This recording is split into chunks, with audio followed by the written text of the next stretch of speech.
এখন কেমন আছেন? আরে ডাক্তারবাবু, আপনি?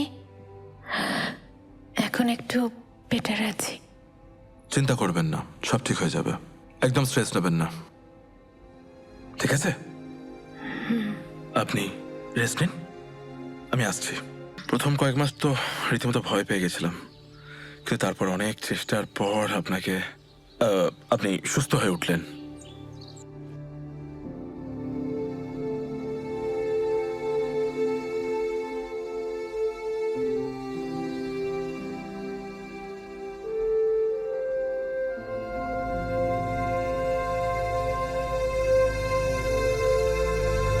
আরে দিদি, বলো তো, দেখছো কি সুন্দর গাছ হয়েছে? নানান ফুল হইব, রং বেরঙের, সব দাদাবাবু নিজের হাতে লাগিয়েছে। খুব সুন্দর। দাদাবাবু আরো অনেক ফুল লাগাইছে ওই দিকটায়, তুমি যাবা? চলো চলো চলো।